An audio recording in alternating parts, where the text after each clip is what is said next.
Pelo sinal da Santa Cruz, livrai-nos Deus, nosso Senhor, dos nossos inimigos. Em nome do Pai, do Filho e do Espírito Santo.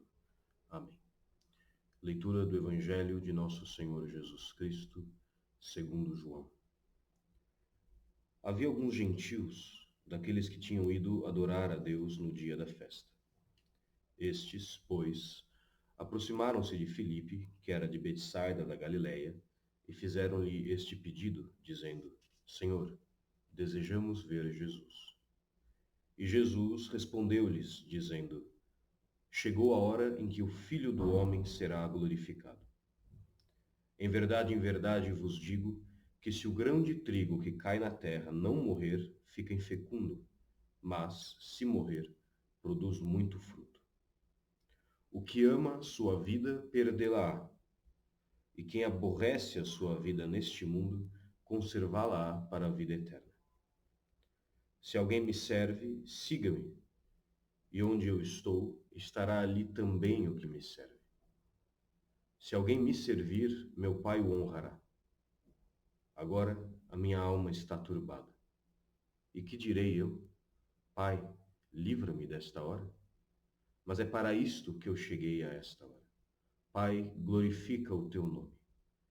Então veio do céu esta voz: Eu o glorifiquei e o glorificarei novamente. Ora, o povo que ali estava e ouvira dizia que tinha sido um trovão. Outros diziam: Um anjo lhe falou. Jesus respondeu e disse: Esta voz não veio por mim, mas veio por amor de vós. Agora é o juízo deste mundo.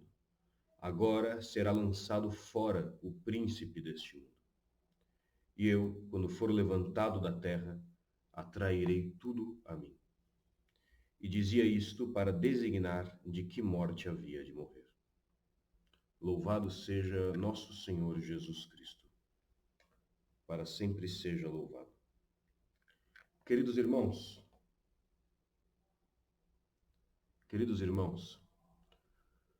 hoje o Evangelho antecede quase que imediatamente o início da Semana da Paixão. Não é à toa que nós lemos hoje esse Evangelho e domingo que vem, já estamos no Domingo de Ramos. Para que vocês entendam melhor o contexto do Evangelho de hoje, o que acontece? Há mais ou menos 2, 3 semanas, no tempo do Evangelho, Jesus ressuscitou Lázaro, irmão de Maria e de Marta, e isso causou uma grande comoção entre os judeus, uma grande comoção. Muitos se converteram, muitos creram em Jesus, e outros tantos foram traí-lo e entregá-lo e denunciá-lo aos fariseus pelo crime tremendo de ressuscitar um morto. Acontece que, depois da ressurreição de Lázaro, passa-se alguns dias e Jesus retorna, então, à casa de Lázaro, Maria e Marta em Betânia. E se senta para comer com eles, para conversar, porque, afinal de contas, como nós lemos no próprio Evangelho, Jesus os amava muito. Eles eram seus amigos queridos e sempre que ele passava por algum motivo por Betânia, ele os visitava. Bem, acontece que enquanto visita Lázaro, começa-se então esta comoção. Fariseus incomodando, como sempre, os judeus querendo arranjar um meio de matar Lázaro, para meio que esconder o milagre que Jesus havia feito, entre outras coisas. E então se inicia o evangelho que nós lemos hoje. Jesus então está cercado de um grupo de pessoas que, em sua maior parte, e isso nos diz o evangelho aqui no versículo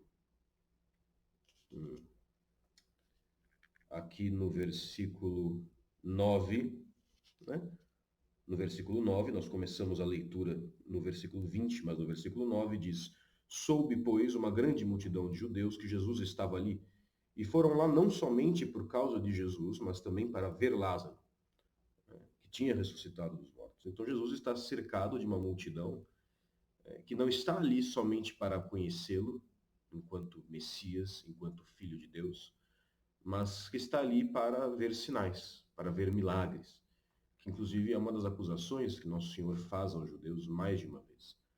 Vocês me buscam porque vocês viram milagres, porque vocês querem ver milagres, e não porque vocês querem realmente ser salvos.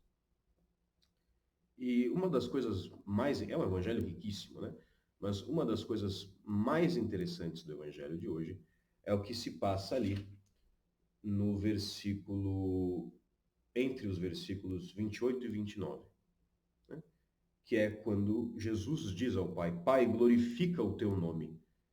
Então, vem uma voz estrondosa do céu que diz: Eu o glorifiquei e glorificarei novamente. E não é somente Cristo que escuta isto, e não são somente os apóstolos que escutam isso, mas todo o povo. E diz a letra do texto sagrado que o povo que ali estava e ouvira dizia que tinha sido um trovão, e outros diziam: um anjo lhe falou. E, queridos irmãos, por quê? Eles haviam escutado uma voz no céu, claríssima, né? Deus não necessita, Deus quando age de modo extraordinário, faz coisas incríveis e produz milagres, Deus não necessita ser interpretado por nós, ele é claríssimo no que ele espera, né? Então, se a voz de Deus foi ouvida por todos, ela foi ouvida e eles entenderam o que foi dito. E eles entenderam que era uma voz, e entenderam que era a voz de Deus. Mas por que então no versículo seguinte eles dizem: não, foi um trovão. Não, não, foi um anjo. Por quê? São João Crisóstomo diz uma coisa muito interessante. São João Crisóstomo diz que eles entenderam exatamente o que tinha acontecido, entenderam exatamente o que Deus havia dito, entenderam exatamente, inclusive, o que Deus queria dizer. Ou seja, né, que o Pai já havia glorificado o seu nome no Filho, em Jesus, na pessoa de Jesus, né, e queria glorificá-lo de novo, de algum modo que eles ainda não sabiam qual era. Porém, diz São João Crisóstomo ainda, estas pessoas tinham o coração duro, tinham sua mente fechada para Deus. E por seus corações serem duros, por sua mente estar fechada para Deus, né, eles ouviram, eles entenderam e eles imediatamente esqueceram. Vocês conseguem perceber a diferença? Não é que eles não entenderam, é que eles entenderam, mas imediatamente após terem entendido, se lhe escapou da mente aqui, como que apagado. E a mim, ao menos, isso me faz pensar, né, quantas vezes isto não aconteceu comigo. E convido que vocês se perguntem quantas vezes isso não aconteceu com vocês. Quantas vezes nós já não ouvimos a voz de Deus em nossos corações, não como um trovão no céu, mas em nossos corações. Quantas vezes nós não ouvimos a voz de Deus? Quantas vezes nós não sabemos exatamente aquilo que Deus espera de nós e como Ele o espera de nós? Nós sabemos o que Deus nos chama a fazer. Nós sabemos que Deus espera mais de nós e nós não fazemos. E na medida que nós ignoramos a voz de Deus passa. A voz de Deus silencia. E ela deixa de ser ouvida por nós como a voz de Deus. Torna-se só um barulho que vem do céu, né? Ou só um ruído no fundo da minha consciência, que eu me acostumo a ignorar. Mas ainda resta que nós entendamos, né, exatamente por que isso aconteceu. Por que esse povo que estava em volta de Jesus, é, não conseguiu não conseguiu estar atento e guardar os significados daquela palavra que o Pai dizia das nuvens.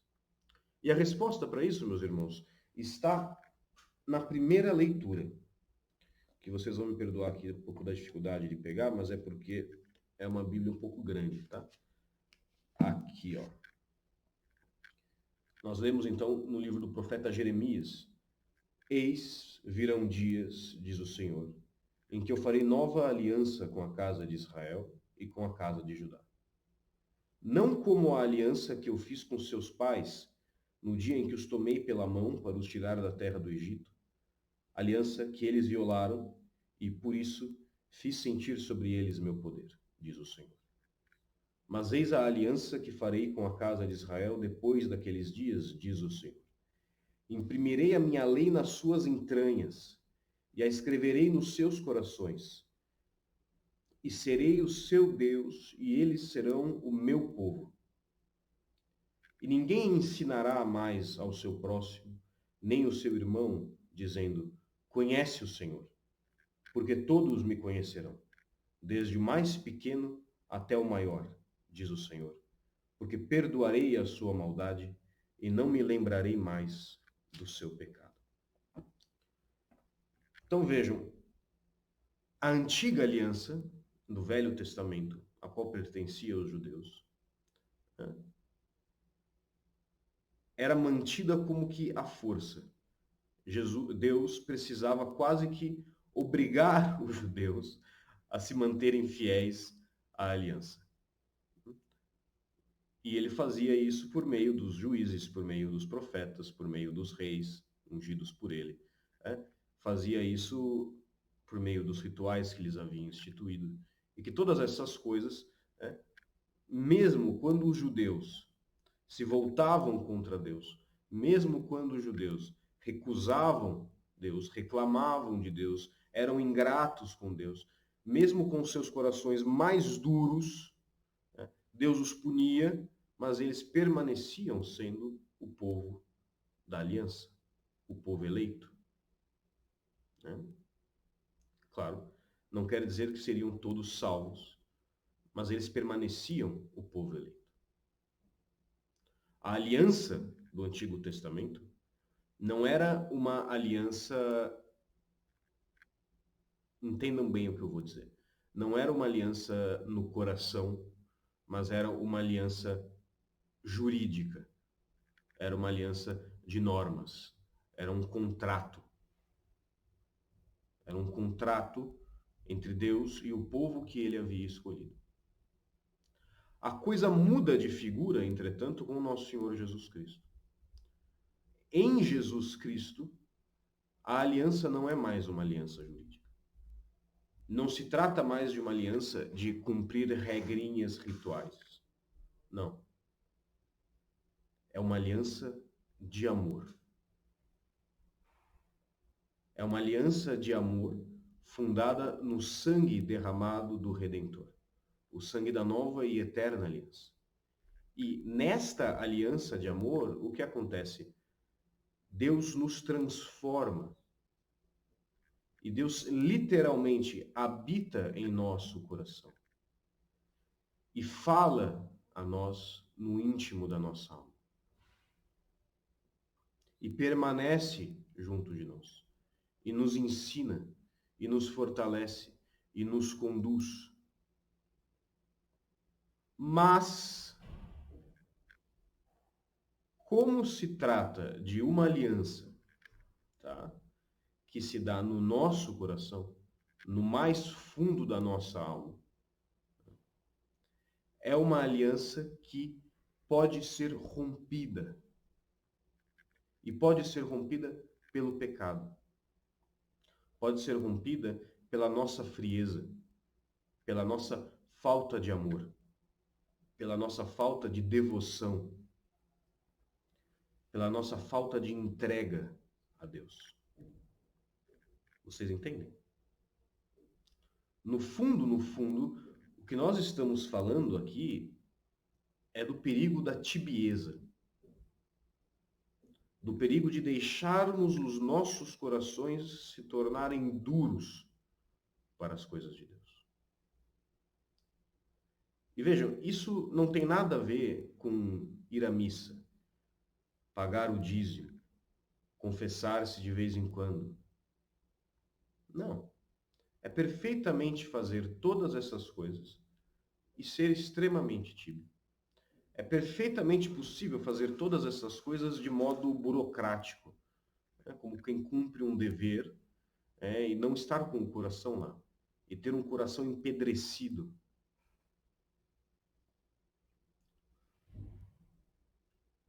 Ter um coração que pertence ao mundo e não a Deus. E esse estado de tibieza que nos acomete por quê? Nos acomete porque nós deixamos de lado o zelo nas coisas pequenas por Deus.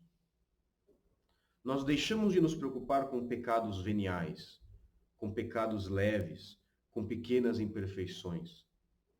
Nós deixamos de nos preocupar em dar o nosso melhor para Deus. Claro, a gente evita ali cometer grandes pecados mortais, a gente evita fazer coisas terríveis, a gente evita coisas que nos causam escândalo, coisas que nos humilham, né? Mas nós caímos na rotina, né? Sobre isso disse o Senhor no Apocalipse, escrito por São João, né? Eu vejo as tuas obras e vejo que não és nem frio nem quente. E porque não eres nem frio nem quente, mas morno, eu te vomitarei da minha boca.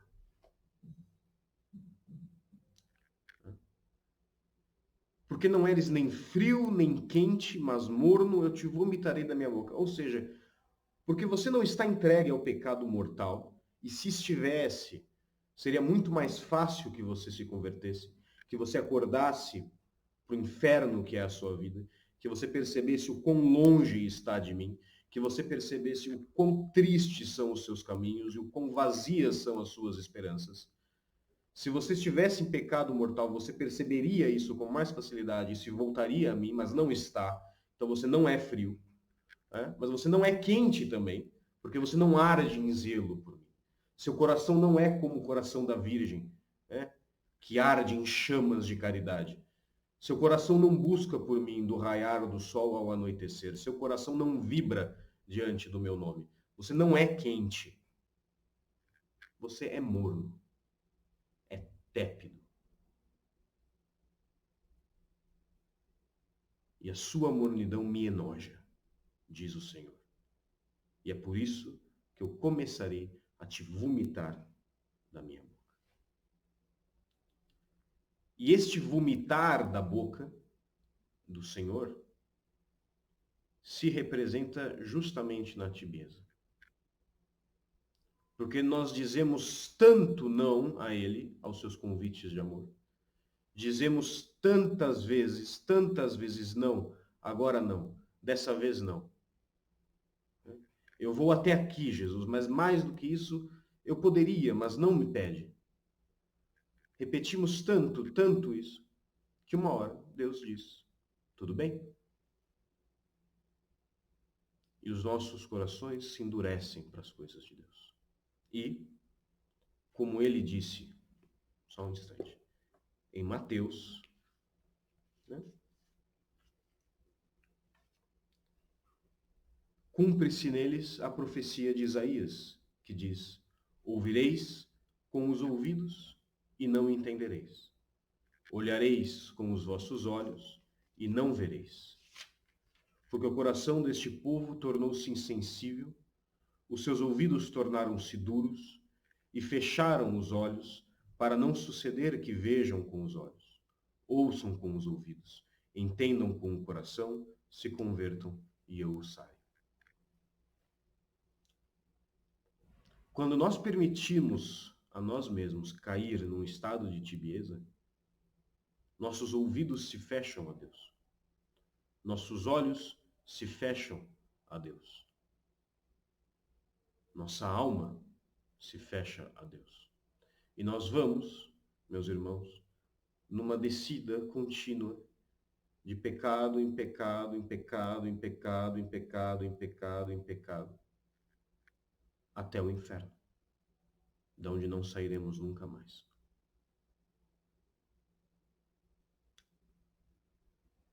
Há poucas coisas mais tristes do que um cristão tíbio, do que um cristão de coração duro. Há poucas coisas mais tristes e há poucas coisas mais comuns. Mas Deus não nos abandona. Deus se afasta para nos educar. Mas sua mão sempre nos sustenta, sempre nos conduz. E como o pai do filho pródigo, aguarda ansioso pelo nosso retorno. Que é o que diz ali, no final da primeira leitura, em Jeremias.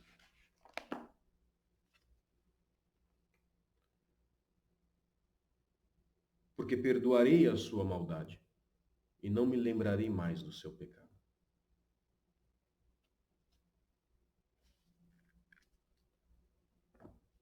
Jesus termina o evangelho de hoje dizendo que quando ele for levantado, quando ele for crucificado, ele atrairá todos a ele. E da mesma forma como nós vimos na semana passada, a serpente de bronze que se ergue no deserto e cura todos aqueles envenenados pelo pecado que olham para ela com fé, com devoção. Nossos olhos, irmãos, têm que estar em Cristo. Não no Cristo das nossas imaginações, não no Cristo histórico, não no Cristo autoajuda, não, no Cristo real, na pessoa viva de nosso Senhor Jesus Cristo, que está vivo agora no céu, sentado ao lado de Deus Pai, que olha por nós, que está aqui, que nos vê, que nos ouve, que nos ama e que tem pressa de nos salvar, tem pressa de nos curar, tem pressa de abrir nossos corações para que Ele possa entrar neles mais uma vez e despertar em nós o fogo da caridade. Mas para isso, nós temos que deixar que o nosso coração seja partido por Deus. Fulton Sheen diz isso. Fulton Sheen diz: há alguns corações nos quais Deus só pode entrar depois de partidos. Claro, ele está falando de grandes conversões, né? Mas isso é verdade de todos nós, sob certo sentido. E que sentido é esse? Que se nós não conseguimos olhar para a paixão de nosso Senhor Jesus Cristo, uma paixão terrível, cruel, destruidora, a maior injustiça da história do universo,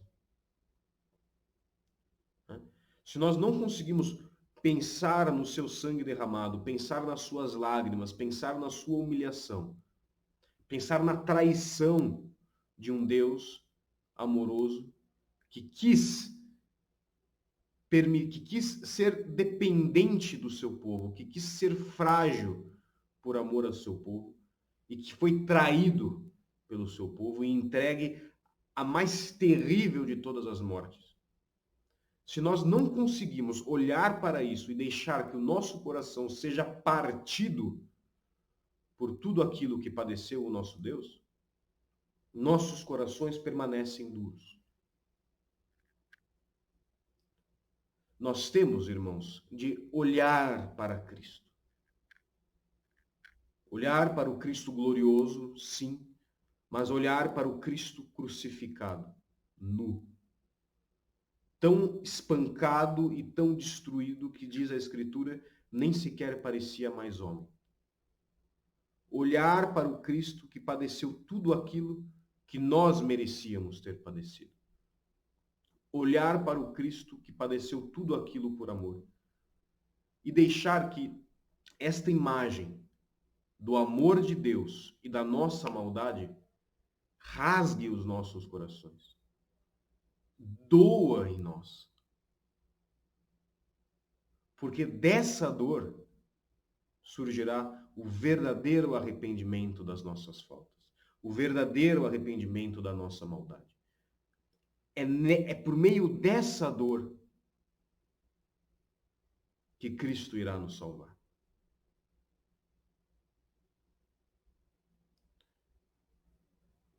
Não tenham medo de sentir dor dos seus pecados.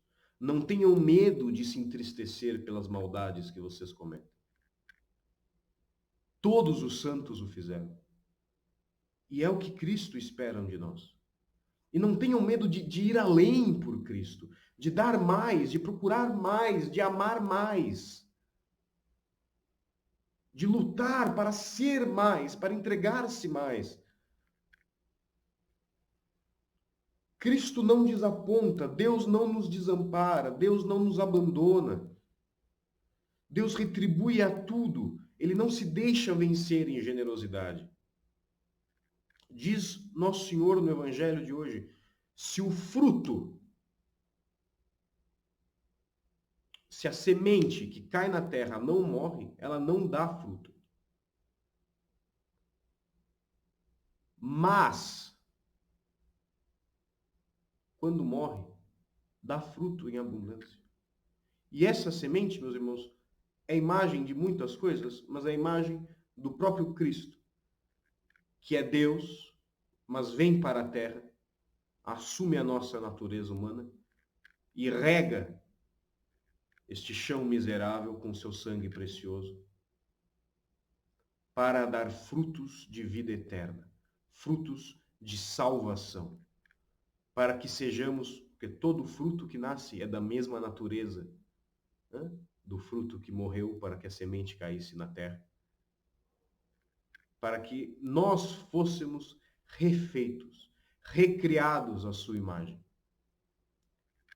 Mas para que isto aconteça, para que nós possamos ser recriados à imagem do Salvador, para que possamos ser divinizados e para que Cristo possa realizar em nós aquilo que ele quer realizar em nós, as grandes maravilhas indizíveis, impenetráveis maravilhas que Cristo quer realizar em nós, nós temos que estar dispostos a morrer. A morrer para os nossos pecados, a morrer para os nossos vícios, morrer para as nossas más obras, morrer para a nossa maldade, morrer para o nosso egoísmo, morrer para a nossa impiedade, morrer para tudo aquilo que nos separa de Deus. Inclusive e principalmente as pequenas coisinhas. Diz no Cântico dos Cânticos, né? Cuidai das pequenas raposas que destroem a plantação. Caçai as pequenas raposas.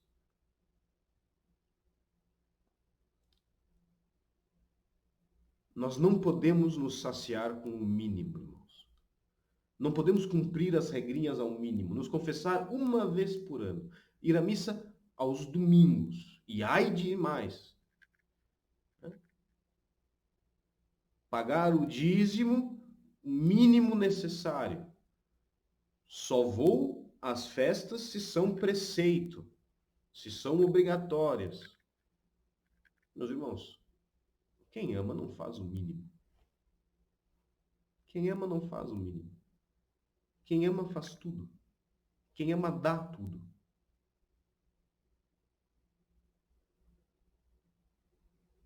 Não tem maior amor do que aquele que dá a vida por seus amigos.